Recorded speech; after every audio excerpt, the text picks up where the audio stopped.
P&R with Adam R.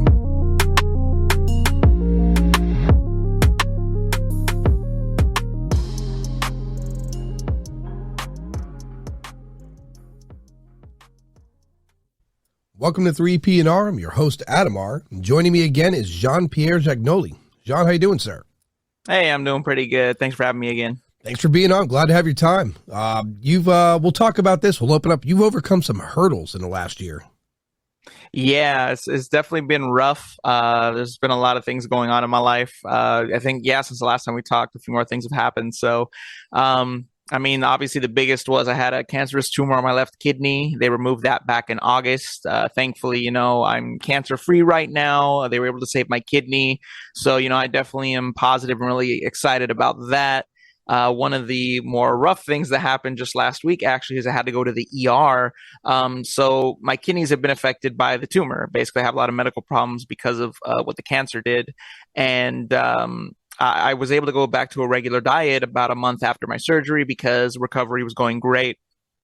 I've been doing tests, different things like that. I did a blood test about 2 weeks ago now. And my potassium was a little high, and that's affected by, the kidneys.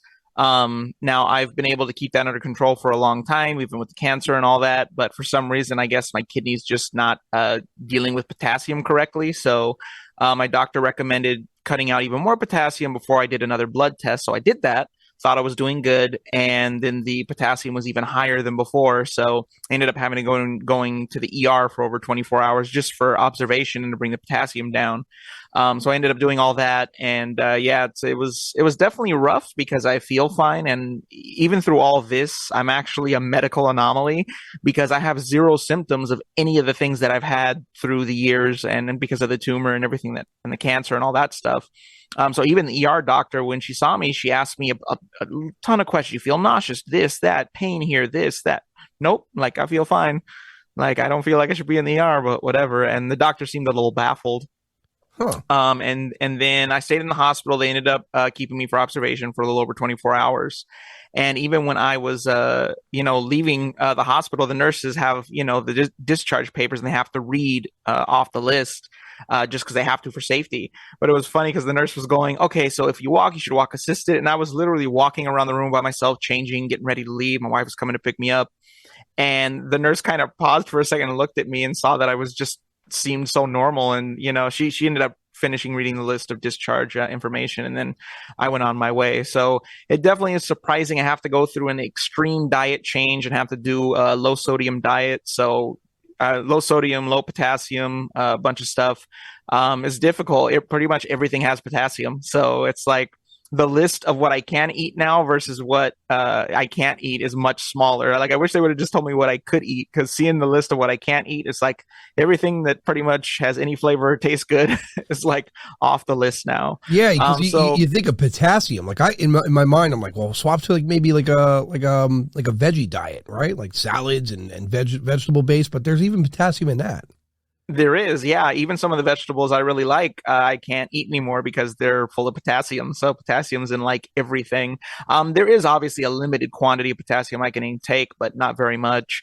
It was funny because a week ago I was celebrating because they did CT scans and MRIs and saw that there's no cancer returning. So I have to do that for the next 5 years just to make sure, it doesn't come back, which I was really happy and excited. I felt like I got a, kind of little clean bill of health. And then a few weeks later, I'm back in the hospital for, I guess some sort of related stuff. So it's funny, even with everything I went through, this one, I don't know why it affected me so much, but I think it did. I think it's because it was so close to being excited and celebrating that I'm cancer free. And then, having another issue come up, and it's man, I can't catch a break, but I'm still staying positive, just getting through it, figuring out, changing my diet, eating differently, and all that. So I'm making the best of it because I still believe I survived everything I survived recently for a reason, and I have a purpose and a mission, and I'd love to inspire people and do a lot of things in life, and I'm here, so I'm going to keep doing it. Well, so yeah, the best way I can say I look at it. The universe has a plan for you because you're overcoming a lot of things that most people won't handle well. Not to mention you're an actor in LA. That's working itself to even just be an actor, let alone working as much as you're going to be working. It takes a toll. Definitely true. So what projects are you coming up on here soon?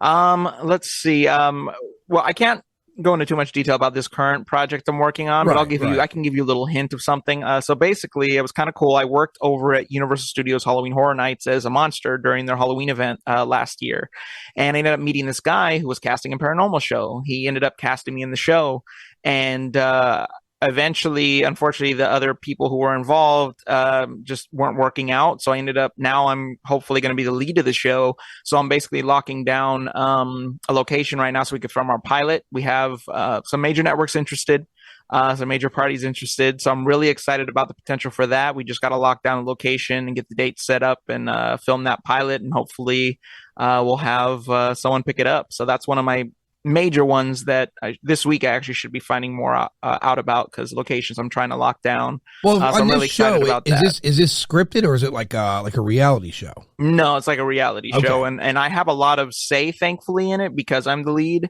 So I'm really trying to bring authenticity to this show. You know, I don't want to script anything. I don't want to fake anything. Right. But as someone who's in entertainment and understands how to get people's attention, I have some really unique ideas to do it differently than other people have, and kind of create like a serious tone, but also, you know, something that'll garner attention. So I'm really excited about the prospect of it, especially that I have a lot of say in what's going to happen. So I'm really excited about. Yeah, I mean, this. as you should. You have what makes it even more unique is that you have a parapsychology background. You've investigated paranormal. So for you to do this show, it makes it. I think all shows should be that way. There should be someone who has a level of experience in the field before throwing them out there and saying, "All right, man, we're going to make this spooky." You know what I mean? It gives exactly. It makes it more authentic, in my opinion. Definitely. Yeah. So that's one of the main things. Outside of that, just lots of auditions. My agent's getting me a ton of auditions. I did an audition for a movie today, for a part. And then, I've been doing a ton of self-tape auditions and stuff like that. And in between that, I do a lot of background and extra work for TV shows and movies and all kinds of stuff. So I was on the TV show SWAT recently. A bunch of my friends got your back. Sorry about that. No, you're fine. You were speaking in terms of you're doing a lot of background work on the sets. Your agent's getting you some parts. I'll state this plainly. Brad Pitt started on a Pringles commercial.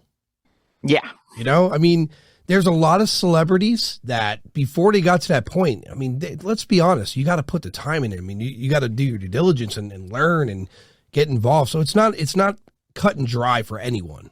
You know, it takes no, definitely not. And I had this great book my dad gave to me, actually, and it was a book of how I want to say it's about maybe 30 actors and how they made it, and everybody had a different story. So it's funny, a lot of people act like there's only one way to do it, one way to make it. There's really not. There's so many random stories of people walking on the street, being in this random place at a random time, and stuff working out like that. So I've learned that life is really mysterious, and this business can be mysterious in that sense too, where it just takes the right people, the right place, right time. You know, you never know. But if you're not in it and in the thick of it, your chances dramatically lessen. So it's better that I'm out there, putting my face out there, my name out there, than just sitting at home hoping for something to happen. So. Well, yeah, I mean, that's the thing. You remain optimistic. You keep pushing forward, and to add to that, something Morgan Freeman said years ago on an interview. He said it takes persistence and optimism in order for you to make it, right? Because he didn't really think he was going to be a star. He didn't. I don't think Morgan Freeman was like maybe in his 40s or something like that, right?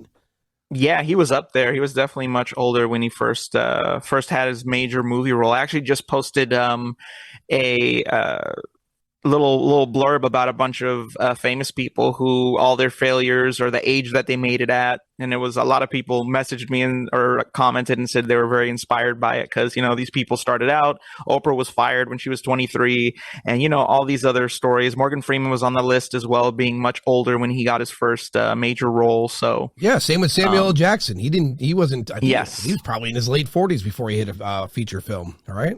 Yes, exactly. So yeah, it's weird how I think with human beings we have this idea, right? We created the idea of time, right? That doesn't exist outside of us creating it to kind of manage things. Right. And sadly, it affects how we look at the world and ourselves. So we think we're getting older, we're getting too old, we can't do this. But I stopped believing that, thankfully. I broke that cycle that I used to have, that like I wasn't successful enough at this age and, I'm a failure. Instead, it's like, nah, we all have our own path, our own timeline, our own space, and it happens when it's supposed to happen for you. And I think I said it to my wife and lots of other people for me before. I'm like, honestly, I had to overcome a lot, from abuse to cancer to my family dying to all kinds of crazy stuff.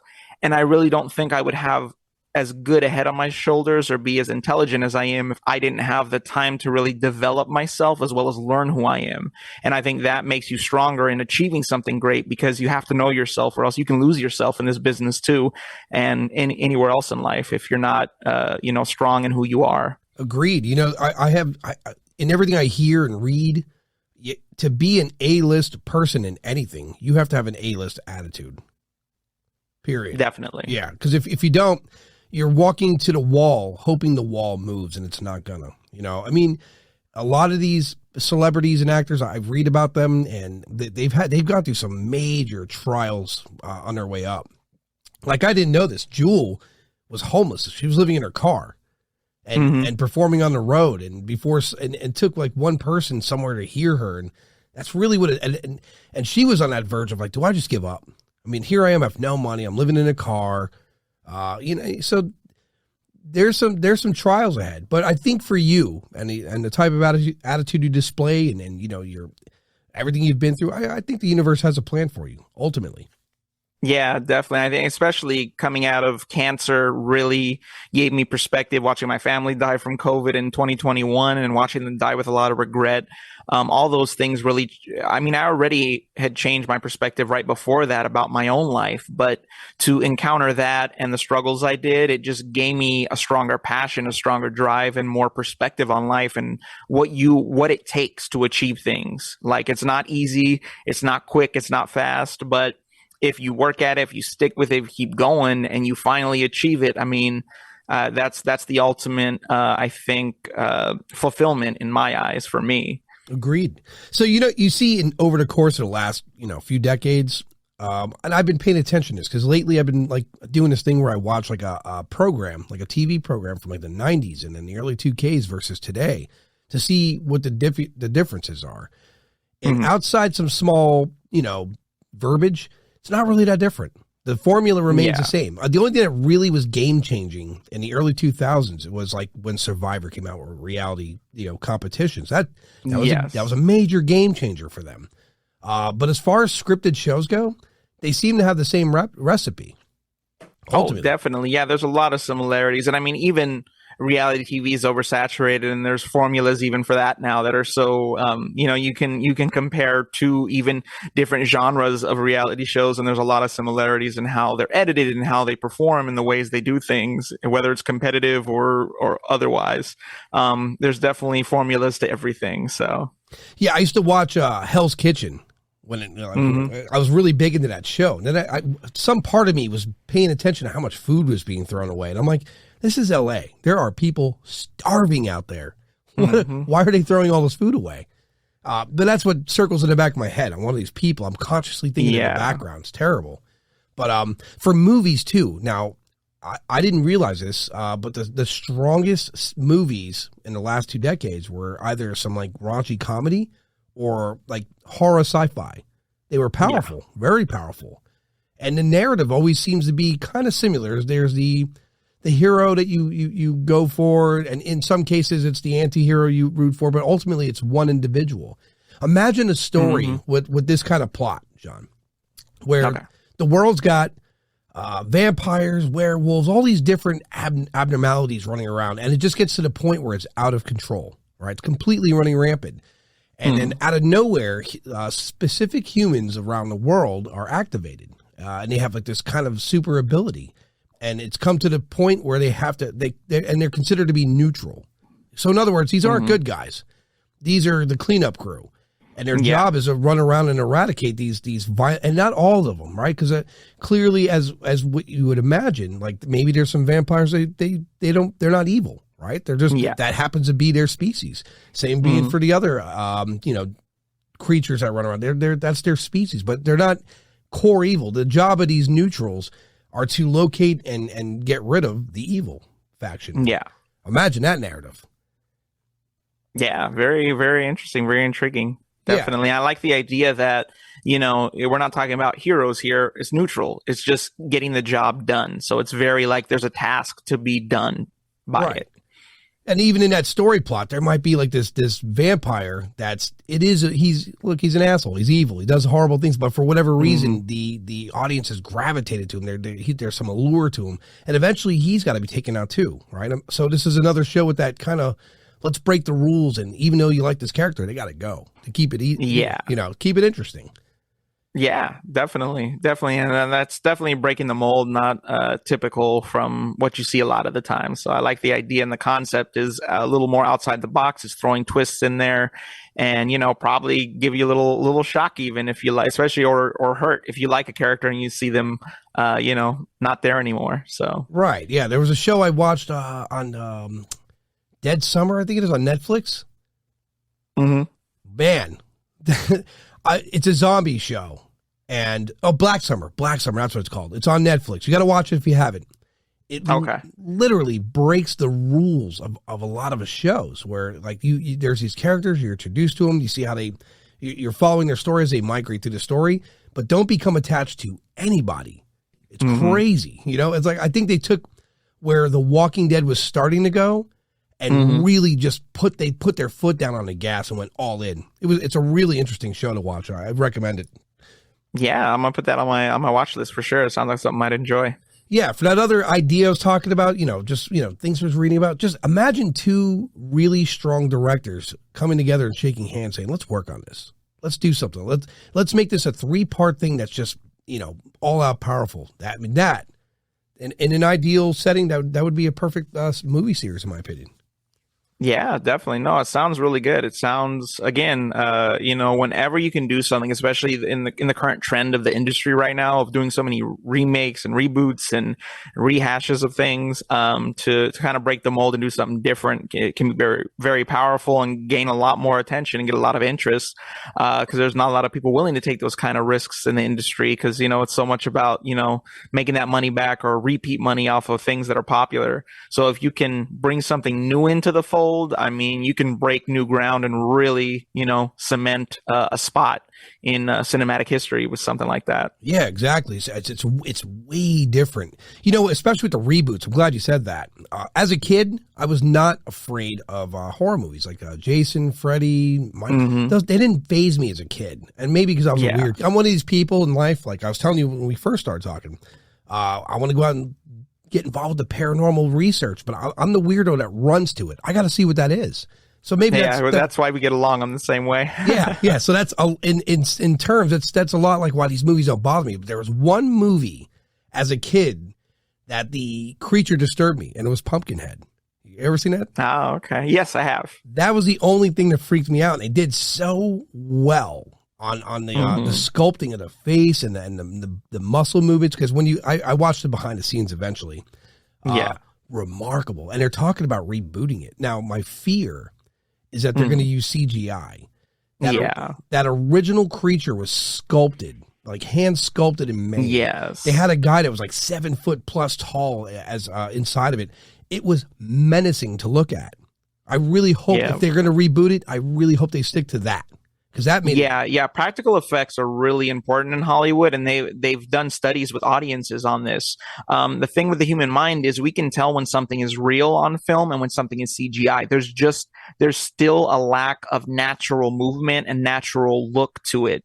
So even though technology has surpassed what we ever thought it could as far as visually doing things with CGI, there's nothing that compares to seeing the physical elements of it. That's why the original Jurassic Park did so well, and there was naysayers of the Jurassic World series because I think it was the first one. They just went crazy with CGI and no practical effects, and the audiences did not like that as much. So in the second one, third one, they started incorporating more practical effects again because audiences were not liking the full CGI stuff. So there is really something to bringing those practical effects that just looks so much more realistic and authentic on film that just CGI can't do. And I mean, CGI may get there at some point, but we're still in and it's hard with the human brain too, because the human brain is much more complex than we think it is. So it picks up things that people think it won't pick up, basically.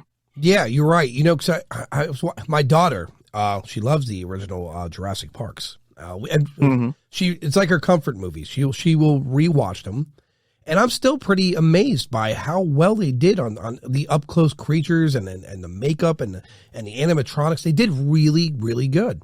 Yep. And I really very true. The original Alien, from Alien and Aliens, that those are puppeteers. They were created, and you're right. The reaction to those were, in my opinion, more authentic. I like that. There was a show, John. Do you remember the show called Face Off? Yeah, I do actually. That was a great I enjoyed show. that show. That was a great show, and you got to see people utilize their art at some really high calibers. Yes, definitely. Yeah, me and my wife, when I think it was the first season, we were addicted to that show. We loved it. We kept watching. Like, there's another episode. We gotta watch it.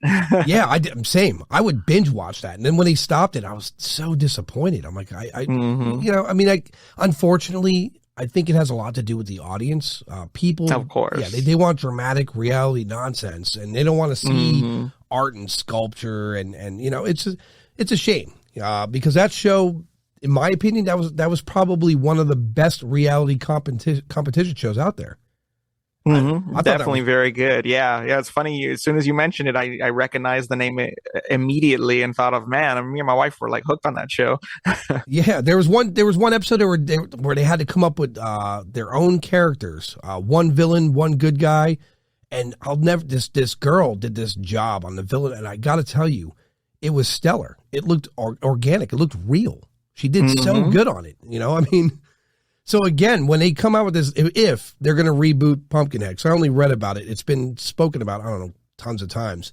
Yeah. I hope they go that route again, where they just create something, get some big guy to get in there, because that really, so again, the only movie to bother me, Pumpkinhead, as a kid. It was the only one that got me. Yeah. But outside of the rest of it, even Child's Play, I remember being a kid and seeing Chucky, this thing is.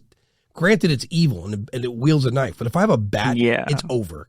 Yeah, definitely. Yeah, no, I was always into that kind of creepy, dark stuff. I've always been the same kind of a weird kid who was into the paranormal, experienced a bunch of paranormal stuff. That's why I investigated and went as far as I did in the paranormal field. But also, the dark horror stuff. I worked at Universal Studios for Halloween Horror Nights last year. I worked at Not Scary Farm as a monster for 6 years, where I met my wife. And then I worked at Queen Mary, Dark Harbor, their Halloween event when it was still there, which is not too far from me. So, the dark, macabre, dark, scary stuff is, I'm all about it. I'm the guy that runs towards it when everybody's freaking out. I usually have my wife and other people tell me, no, there's something right there. You need to back up. And I'm like, I don't feel anything. I want to see it. Exactly. I'm not good enough to go in the field and see something in the distance and not get close to it. I can't do it. I'm the same. Yeah, because I will not sleep for months just trying to figure out what that was. I have such a curiosity of everything that I think that's what draws me to it. Yeah, so here's the other thing too. So that Queen Mary, several paranormal investigators told me that would be the place to go to guarantee some sort of an observation of either an apparition or at least witness something paranormal. They strongly suggest that place.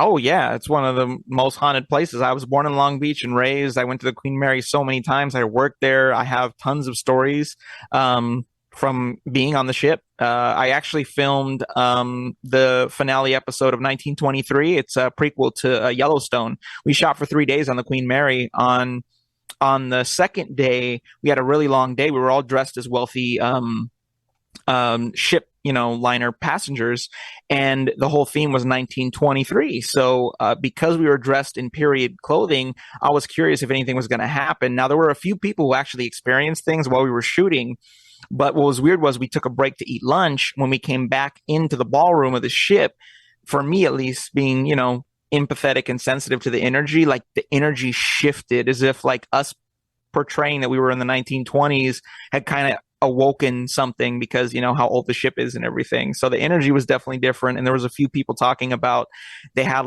somebody say something in their ear, they had some of their stuff move on its own. So definitely a lot of stories there. And again, I've been going there and working there for years, so I have tons of stories. We probably do a whole episode just on the Queen Mary.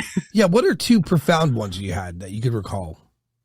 The first one that always stood out to me was me and my wife were looking for a wedding venue. We were thinking maybe by the beach or the ocean, and we said, "Hey, the Queen Mary, they were doing free tours one weekend for Southern California residents." We're like, "Oh, let's go." I always love the Queen Mary. Let's go hang out with another couple. And we were walking around the ship. To do a wedding there was really expensive, and we were just like, I don't know, but we still wanted to check it out. We were in the engine room of the ship, and we ended up going through this door that wasn't blocked, wasn't marked or anything, right? We thought we were still part of the tour, but we ended up getting into like the boiler room area from that door, and we couldn't get back out the door. And there's a bunch of black curtains, and it sounded like a 1920s big band was playing. There were people talking. You could smell smoke, and we're like, oh man, like they're probably, there's probably a wedding going on or something, and maybe it's themed. And because we couldn't get through the door to get out, I said, I'm just going to take the risk. I'm going to pull back the curtain and we'll just find a way out. And if we interrupt the party, whatever. I pull back the curtain. The moment I open the curtains, dead silence, no sound, no nothing. There's only a couple tables and chairs, not a person, not a soul down there. It's empty. And my wife just looks at me and goes, "You heard that, right?" And I was like, "Yeah, we both heard it." And we eventually found another door to get back out into the engine room. But that was crazy because it just seemed so real. We heard the band, we heard the people talking, we smelled the smoke. And we were like, oh, there's like, a party in here. And it was like, there's nobody here and it's dead silent. So that was really profound because both of us witnessed it and experienced it together. So that one really stands out to me a lot. Yeah, they say I've read it and I've heard it from others. Typically when there's an energy in a room and they're reprising something that they usually do, or there's a reenactment, or there's the energy will change when you come in because you shift. They have to. A lot of people don't realize if, or at least in my opinion, if a ghost, hypothetically speaking, wants to touch you, it has to manipulate energy to do it, and it's not going to feel good, yes, whether it be pleasant or not. So the same be said for if there's a group of them in a room and they're stuck in a period of time, and then you walk in, the energy of that room changes. Yeah, oh yeah, definitely. I mean, and you perfectly said it. It's all about energy. Imagine there's a certain type of energy in a room, and you walk into it, you're going to affect that energy. Vice versa, and it works vice versa too. That's exactly what it is. It's energy interrupting other energy, and all we are is energy anyway at our core. So. I mean, it makes sense. Yeah, agreed. Because at the end of the day, we're sitting in a body, but what's running the show is the energy that's inside the computer, the brain. Mm-hmm. Yeah, without exactly. That, it's just you're an object. I'd spoken to a number of paranormal investigators, and even there's some scholars out there that they're hell bent on disproving the afterlife and the paranormal. And a lot of these guys I speak to in off podcast interviews, like I had a conversation with one today who is involved. We were talking about this thing where these objects are being shot down. But outside of that, this guy said he's never had a negative experience because he was out there trying to disprove. But the one time he did, he completely shifted. He didn't bother going back into that world again. He was done. And the worst part is that you imagine like something hit him or grabbed him. No, this thing basically whispered his relatives' names. His living relatives was whispering their names in his ear. Freaked him out. And that is very much what it is to have a shift in perspective or a life-changing experience. Because imagine for your entire life, you're a staunch non-believer, and you have something happen that's so out of your realm of normality that it shifts how you think or makes you afraid. Human beings, fear is a thing that protects us, but it also, I think, holds us back a lot of the time too. And encountering things that we fear can change us. Like in his case, he didn't want to go back because even though it wasn't something negative, something crazy, it was something that he truly believed, and he had to have not truly believed in it for it to affect him this way. To step back and say, that's enough for me. Like that blows the lid off of everything I thought, and I'm just going to stay away from it. Yeah, he perceived that as a threat. It was like this thing's whispering like living relatives in his ear, like saying, look, you don't back off and this is, I'm going to bother them or something of that nature. But whatever it was, he flat out said, I never looked into the paranormal again. I went to work and I didn't give it a second thought. I blocked it the best I could because for him to be a very scientific mind and try to disprove something and something like that happens, you're done because it's way out of your power of what you could do to respond to it. And I'm very much on that spectrum because I always try to use my logical analytical side of my brain when I encounter paranormal things. And then if I can eliminate all of the natural causes, sources of things that could have been mistaken for paranormal, then you're left with paranormal. So that I think it's better to approach it scientifically too, because then you can give a little more evidence to the skeptics that you're not just thinking every sound is a ghost and or whatever other paranormal supernatural thing. And you usually get more respect from the skeptics too by approaching it that way. So I'm very much in that sense. When I have something happen, I think, okay, if I visually saw something, is there any objects I could have seen that before this moment that maybe I just happened to, reflect again when I was looking into a light or something like that. So it's switching it up and doing different things to solidify that, okay, I think I had a paranormal experience, because then nothing else accounts for what happened. Yeah, that's a default to logic. It's what I have too. And then if logic can't explain it, then it's definitely something supernatural at that point. Mm-hmm. I ask people this question a lot. We know a lot of, so the UFO sightings everywhere that our military encounter, a large portion of them aren't viewed with the naked eye. It's the sensors. It's the really sophisticated equipment that's detecting these things. And so a lot of the same equipment is surrounded by military bases and energy institutions. And so I always ask, will AI discover the truth of the paranormal, or will we get to the truth of it first? Will humans? Because AI, if you think about it, their eyes don't blink. They're constantly detecting, and they're always sourcing and looking to see what's there. There's no shutdown for them. Yes. And eventually, AI is going to run some of our programs. This is the truth, and it's scary to say it, but eventually AI is going to be in charge of security, 100%. I'm sure we're moving to that stage, especially with what they can do with AI now. It's very possible that we could see the AI maybe takes that next step into the field of the paranormal and actually observes or captures something that, is finally maybe authentic proof, like scientific valid, proof that there's something else out there too.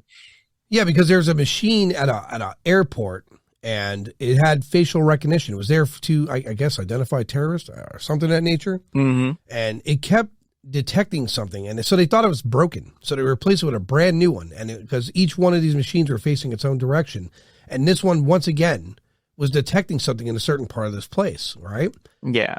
And then you start, to me, I was like, well, that doesn't make sense. Why only there? And then you start listening to more paranormal investigators and hear about incidences, and you find that they're in a time loop. Like if there's one gentleman who told me about the woman who was going in and out of the house and doing the same exact thing day after day. She was in a time loop, right? So, and time loop, we usually refer to it as a residual haunting, meaning that it's almost like a tape recorded imprint of an event that just reoccurs over and over again, and that energy can be imprinted. And they find out there's usually quartz nearby, a large amount of quartz, because those can actually absorb and capture energy better than other minerals can out in the world. So we usually call those residual hauntings, where it's they're not intelligent. You couldn't communicate with it, you couldn't interact with it, but every day at 2:00 you see someone walk by, and that's just like a time loop.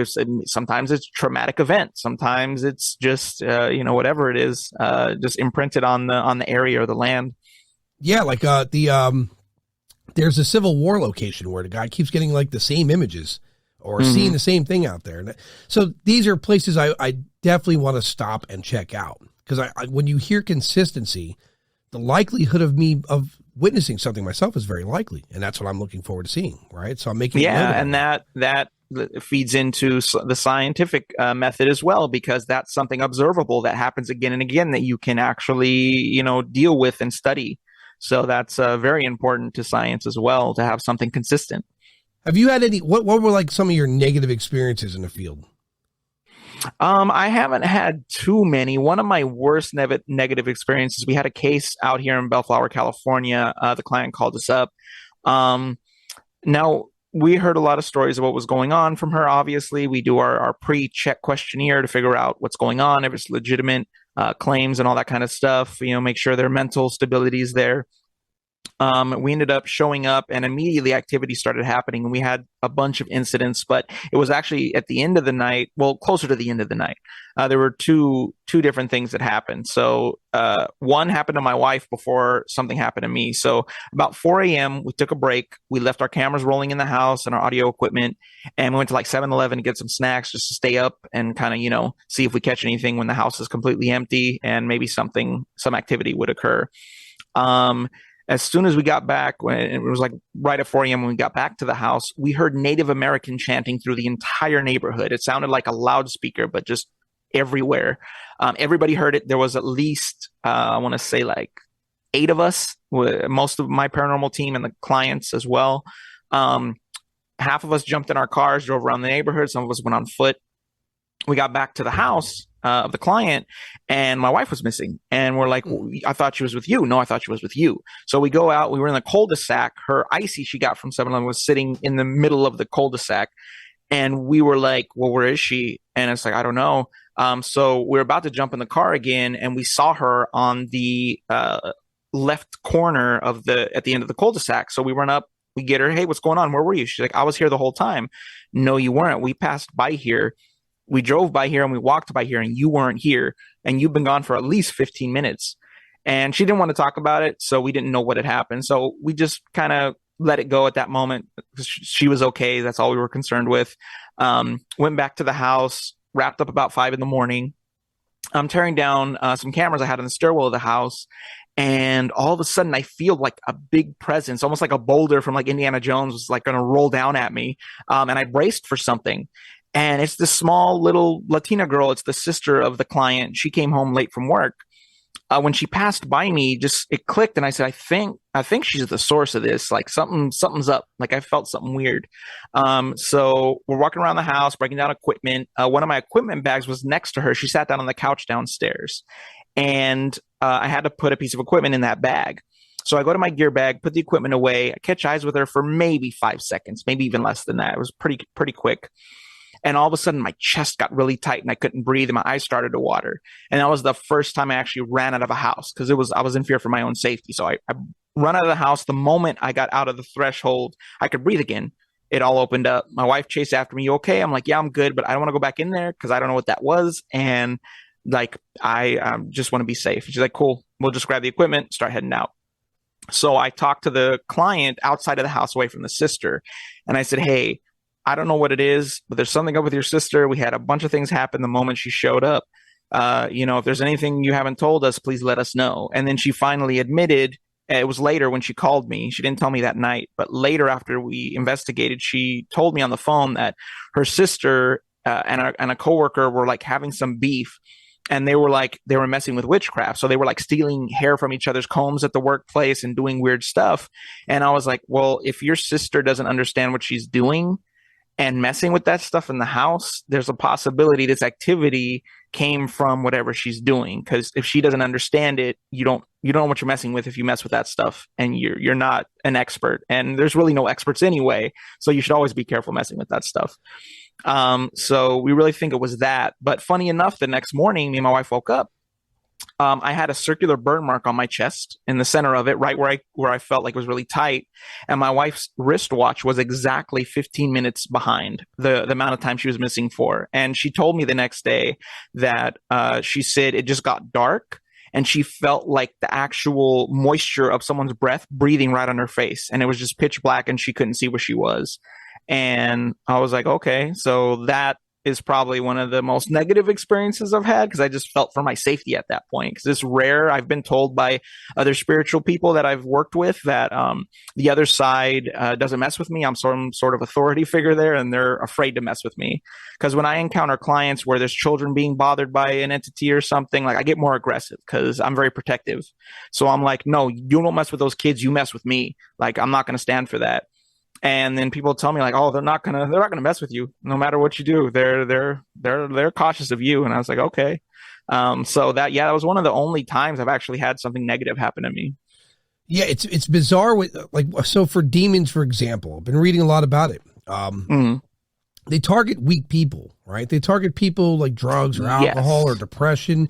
And when you start playing around with witchcraft and they see your anger is, because at the end of the day, when you're really angry towards somebody and it's personal, you're opening up the doorway for other manifestation, whether it be a chemical one or something supernatural. And there's that interplay that I tell people a lot of the time between the spiritual world and the physical world, that like, if you have regrets, if you have, anger, depression, all these kinds of things, those are gateways for things to attach to you, to mess with you, to do things, and like an opening to do stuff. So definitely true. Yeah, because with demons, they just want to whisper in your ear and influence you. And if demons are, from what I read and what I've learned, anyhow, they're like a depression or a disease. If you acknowledge it and combat it, you can push it back and overcome it, right? So usually they'll leave because they're like, all right, this person's aware of me. I'm not going to have influence onto the next, or I'll come back to this one when they're weak again. And when you play with, people put a lot of power behind Ouija boards. And I think if you sit down and you really focus on negativity, and I think any object could have that same performance, right? Completely. And also, I always talk about the power of the human mind and our intentions in the real world and in the spiritual world. So, you could get rid of the Ouija board, but if your intent is to communicate with something, you can. But when you add a physical object that's meant for that, I mean, I think you do add another element that does probably help it and make it a little bit easier to try and mess with you, because you're adding other things into the conversation, so to speak. Yeah, I mean, you're putting faith. If you put faith into something and an entity sees that, they're going to utilize that object because you're putting faith in it. Exactly. Yeah, it's scary business, man. I mean. Oh, definitely. There's the other factor too, and I say this on the show a lot, and I got this because Graham Hancock speaks about there have been many civilizations on this world, a lot longer than what we know, which I kind of firmly believe in him, because even the pyramids, there's no shot they were made 3,000 years ago. It's not 5,000, not even 10,000. Those are old, and you can see the Sphinx. The face of it does not match the body of that statue. It was altered somewhere down, and that's an Egyptian thing to do. We know historically Egyptians have defaced other monuments in the name of their current pharaoh. So we know that's happened. 100%. My wife is huge into Egyptology, and I mean, I've always found Egyptians fascinating as well. But definitely one of their biggest things is like, it's believed that if you remove all pictures, statues, whatever, of so-and-so, that they cannot live on the other side. So that's, it's in their ideology, it's very powerful to remove, images that are familiar of someone from the past. And that's supposed to hurt them on the other side as well. So even that is a spiritual thing to them. Right. Yeah. I mean, so when you hear about a priest going to perform an exorcism and it fails, now keep in mind, if he's speaking these words with authority, he's putting his full faith behind it, perhaps maybe it'll have some effect. But if you're going there as to perform an exorcism based on textbook, and you're reading the words, hoping that these words work against whatever this entity is, bear in mind, this entity might be much older. It might predate humanity or religion. Yes. And the words you use mean very little to it. So it's not going to have any effect on it whatsoever. And it goes back to what we mentioned earlier, energy. If you're using your energy in the same intent, then, I think that gives it more power. But yeah, if you're just by the book reading something, it's definitely not a good way to go. Agreed. Yeah, because it's not going to have a profound effect at all. It's just jargon being thrown at it, and it's not going to recognize it, or there's no authority behind it as well. Another big thing too with the paranormal and a lot of these misconceptions people have about tracking down. There's this weird thing, John, where these people, there's an obsession with demons. There's even people out there, and I know a few that are demonologists. They look deeply into these things. Yeah. As much of a study as it may be, you also have to have a pretty strong mind, because if you're reading it, then your brain's entertaining it. And if you're not in a strong state of mind, it could have a negative impact on you. Oh, 100%. And even beyond that, like I had a demonologist that was part of my team for a while, and he encountered issues being a demonologist with his first wife and all kinds of stuff. Because if you have someone near you, it's almost like the old superhero story where it's like you can't know who I am because then the bad people will come after you. Right. It was kind of like that, where it's like he's dealing with demons and negative things, and yeah, maybe he's strong, but if your partner's not strong and that stuff comes after them, then that's a whole nother mess of problems. So it's definitely something you have to be very aware of and careful with. Agreed. So the other subject, the military is shooting down objects. Mm-hmm. The balloon, I get it's Chinese made. It's a balloon, but the other ones, it's weird how they're not speaking what they are. We're not getting a description. There's, as they're saying, is unknown flying objects, which we all know the phrase for that. It gives me pause. I'm like, are they going to utilize this to kind of blend the two worlds together of ufology and then what these are? I mean, what is the goal there? It's mind blowing. I know, it really is. I have my best friend who's actually my co-founder of my paranormal team. He's in the Air Force. And the first thing I did when I talked to him the other day after the first one was shot down, I was like, hey, man, so you working on any projects lately? You know about what's going on with this UFO stuff? And he's like, oh, we're not working on that. We're working on some other stuff, which obviously I can't talk about. Right. But it sounded like he may have more info on what it is, but I know he's, unfortunately, because he's in the Air Force, he's sworn to not say anything about it, especially we're playing a video game online. You don't know who's listening in if you're doing that. But maybe when we meet up in person, I could get more details, because definitely he's given me information about things that wasn't released to the public before, and then eventually it was released to the public. So I know he's privy to some information of certain things, but obviously, non-disclosure agreement, he's not allowed to talk or say anything about it. But it sounded like he may have some more knowledge than others do about it, being in the Air Force and being an electrical engineer on aircraft. So, I'm not 100% sure. Some of the more details have come out since the second one was shot down. They gave a little more detail about that one. Right. So it sounded like at least the second object that I have information about was smaller, and they don't think it had a payload. They don't believe that it could have had any actual beings on it or pilots because of the size it was, but they're also very scarce with the details. So that's what they're telling the public right now. But who really knows, to be sure. I mean, they have become a lot more open about a lot of the UFO stuff, and so I mean, who knows if this is becoming such a big thing now that they can't deny it. Yeah, eventually, maybe they'll come out with more. I look at it this way: it has to be a foreign country's object that they're shooting down. I'll say this only because historically speaking, and from all the accounts from all the fighter pilots, these things that we know to be true UFOs outmaneuver us at great paces. Yes, and that's what I would think as well, and I've heard the same thing. So for me, my hankering suspicion is that it probably is some sort of foreign flight thing. Or I mean, there's a lot of amateur engineers out there now that are building their own stuff homemade. So there could be somebody made some sort of their own craft to mess with, and that obviously will put national security on alert if there's some objects in the sky that they're tracing that shouldn't be there. So yeah, I mean, I got fooled once by a drone here in Florida. A friend of mine, we were at a pool hall. I was like, hey man, I got it on video actually. I'll have to share it with you. Yeah. He's like, hey man, come out here and look at it. So I go running out of this pool hall, and I see this green light, and it's moving up and down and left and right, and it's pretty big. And I was like, whoa. And then when we saw it land, because our instincts were, get in the car, even though we're drinking, get in the car, we're going to go see this. And it was a pretty large drone. Some guy, a regular guy, built a kit. And when I say large, it was the size of a shopping cart.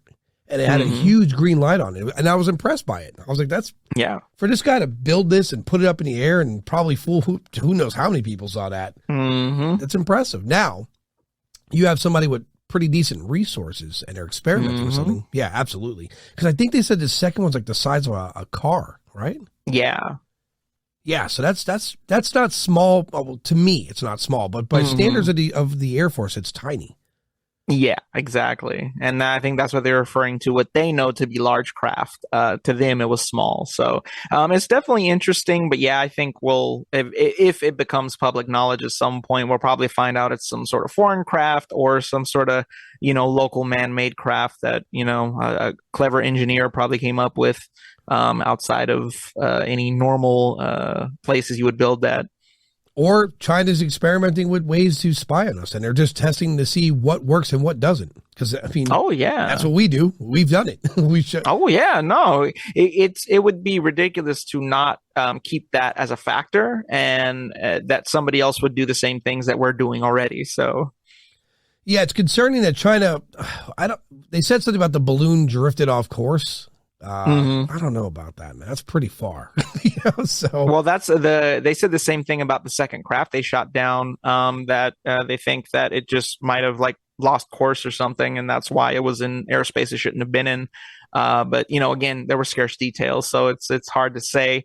But yeah, I would say based on my knowledge of UFOs, like every time that I've dealt with UFOs, or even the military's dealt with UFOs, it's always been crazy maneuvers, crazy speeds that at least human beings aren't knowledgeable and haven't created that kind of technology yet. So yeah, for it to be shot down doesn't make me believe it was something extraterrestrial. Right. At least, based on what I know. And of course, that's based on what I know, because we're only allowed so much information. I've had plenty of people that work for the government that said, as far as advancements in technology, like the government has probably over 100 years further down the line of technology than we even realize. And we get, bits and pieces of it for entertainment purposes most of the time, but they're already, in 2050 technology wise. So, well, yeah, I mean, consider this. Look what our phone was back in 2007. Look what our phone is now. It's crazy. Mm-hmm. So imagine an extraterrestrial being. So 2004, David Fravor encounters one of these things, and what he describes, when you listen to his account of that, it's mind-blowing. It's a big object, right? Mm-hmm. Size of an airplane, and it's maneuvering in such a way that the inertia itself would damage our brain if we were controlling this, right? And then you fast forward now, 20 years later, you noted that extraterrestrials like us, like the phones, you see it, the evolution of our phone. Mm-hmm. Well, imagine what they've come out with in that period of time. I mean, they're going to come out with new objects themselves. They're not going to stick to they have their brand new 2022 Tic Tac. This one's even faster, Yeah, exactly. So that they have to kind of look at it in that point of view. I mean, it's their technology is evolving as well. With the Chinese, definitely. There's no way that balloon drifted here off course without them, getting a phone like, hey, listen, America are bad. There's something coming your way. It's ours. Blah, blah. It's supposed to study whatever. They didn't do that. It was already here, and then it was announced. So there was a nefarious business behind that balloon, period. Oh, I'm sure. Yeah, definitely. And yeah, you said it best. Like anybody who is not doing anything suspicious would have no concern about being honest about it. You know what I mean? Like it's usually when you're trying to hide something that you're not going to be upfront about what's going on. Scary business, man. And then and then of course on social media, all I've been seeing is like, oh, the UFOs and we shot it down and we're gonna have a crazy war. Like, listen, based on the technology and everything we learned about these observers, we don't stand a chance. So there's no war. Definitely.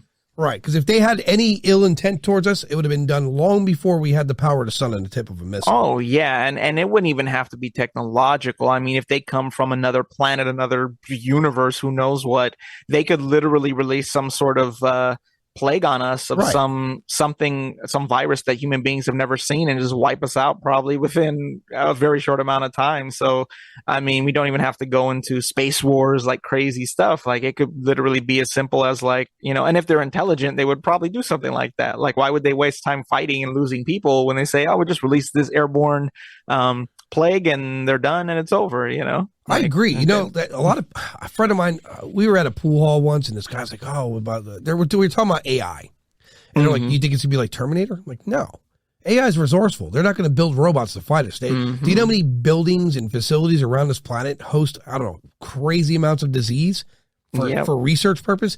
If AI were able to take over all the systems, they would genocide us with virus. Oh yeah, in a heartbeat. It wouldn't even be a second guess to them. And if at second phase, if the disease didn't kill us all off, I'm pretty clear that they'd be using nanotechnology to finish the residual. Undoubtedly. Yeah. There's not going to be a definitely. T-800 running around, I promise, So yeah, and again, if you go back to if it's really that intelligent, it's gonna find a much clever way to do it. It wouldn't be the sci-fi fantasies we have as human beings of how it's gonna go. I mean, that's just the reality. I mean, even if you look at just the pandemic itself and COVID-19, I mean, that alone, like the world was not prepared for that. The world had thought that the Spanish flu and all the horrible plagues that happened before this were like in the distant past, and we never had to worry about it. But it literally changed how we live, and that's crazy to think. And that's us. That's just us here on Earth. So it's crazy to think about. So AI, let's talk AI. This is what I said would happen. This is what I think would take place. One, they'd put us in a stone age. They'd shut down everything. No power, no internet, everything. Because in a lot of these movies, when the AI battle starts, we have luxury still. We have electricity. We still have the internet. Yeah. Trust me, if they get into the systems out here and they decide to become, self-aware and everything gets shut down. We're back in the Stone Age. And then verse 2, then they'll release disease everywhere and try to kill us off. And if that doesn't succeed, nanotechnology. And at said point, consider this. It's AI. What's the next strategic point or thing to take care of is our food supply, the fish, the animals, because AI doesn't need anything. They don't need anything to sustain themselves. Like exactly. That. Yeah. So it's a really, really good point. That's true. If there were doom and gloom, it would probably be more that way than anything else with something like an artificial intelligence. So yeah, because a friend of mine is terrified about the idea that they're gonna build robots, and I'm like, trust me, that's not the case. It's just you're talking that's too much work. It's a lot of resources to use, a lot of metal, and they got to dig this metal up. And what are they going to put us into slavery to dig the metal up to fight against us? That's not going to happen that way. There's no strategy in that. So yeah, exactly. Interesting movie though. Yeah, definitely would be an interesting movie. Yeah, I mean one of the few movies that scared me. So I was not a creature, but the concept bothered me. In 2007, I went to the movies with some friends, and we went and watched I Am Legend, and I left that theater feeling some kind of way. Oh yeah, I remember that movie. I remember leaving the theater and I didn't feel right because granted, it's fiction. But this isn't like zombies. These are people that got a virus and they became rabid. And we've seen examples of humans when our adrenaline's jacked, we're on drugs, and we have basically superhuman strength at some points. Now you're talking about a virus that not only makes you kind of rabid, but it improves your physique. Your chemical response is 4 times greater. I left that theater, John. I felt horrible. Well, someone like me who's very much my wife's Native American, and I'm very close with indigenous culture. I love and respect it as well. I have some indigenous blood in myself. One of the movies that really did that for me and my wife was The Happening by M. Night Shyamalan, where the plants were releasing that and making people kill themselves and all that. Even that is potentially a real risk that could happen. I mean, they say that plants are alive, the earth's alive. So if it is a live thing and it feels threatened, who knows that it couldn't do something like that as well. So I think that was an eye-opening movie where I think there's some real potential for even something like that to occur. Relatable to what you just said. It kind of reminded me of it with I Am Legend. I kind of feel the same way about The Happening. I agree, because we see in fungus. There's a fungus that it gets inside of ants and takes them over like zombies and makes them walk to this place where the ant dies and then the fungus grows. It literally brainwashes ants and wasps, and look at the influence on mushrooms on humans. Like I take lion's mane every day, right? Because it for cognitive function and energy, and so. But there's a lot of fungi out there that's deadly, like black mold. And then there's other fungus out there you take, it makes you hallucinate. Some people take this selectively so they can see shit, And now imagine, if you look at the fungus on our Earth, its network is everywhere. It connects every tree. It connects everything on Earth that's natural is connected by fungus, period. Yes. And so if it were to have like a neuro response, kind of like an Avatar world, it could absolutely take our brains over, man. We would. Oh yeah, it's scary, Yeah, definitely. That's why I had to bring up The Happening when you mentioned that. I thought it was very relatable to that same, theory. Yeah, that movie freaked me out too now because I saw it when it first came out, or not when it first came out. I got it on, I rented it. And yeah, that freaked me out because people like, there's no bad guy to root against there. You know what I mean? Yeah. That's the scariest part of that. I think that's nasty business, man. Definitely. When I was a kid, Stephen King's The Stand troubled me when I was a kid, and not because of the villain, but the concept of it, how humanity would behave. Because at the end of the day, we're still animals, and we still have self-interest, and that's the scariest part. Oh yeah, definitely, very true. Yeah, that's a really good way to put it. Is at the end of the day, we all have our self-interests, and a lot of people are selfish and we're worried about themselves if something were to go down. So terrible business. Well, Jean, before we close, let's remind everyone where they could find any, like, your paranormal group and anything else you want to advertise, and I'll put it in the description as well. Yeah, definitely appreciate it. Yeah, you can check me out. My handle on social media is @talented. That's talented with an extra ed. So like talented ed, talented. I do a lot of things. That's why I came up with that. mcpr.com for my music. It links to my paranormal stuff as well. But if you like the paranormal stuff, it's paranormaldetectives.org is the website. So that's all my main stuff. If you want to check me out, see the stuff I do. I usually post about acting gigs when they happen, and after the stuff releases. So I definitely promote all my stuff on there. Excellent. So anyway, before I close out, I'm going to say good night, good evening to everyone listening. I'm going to talk to Jean in post.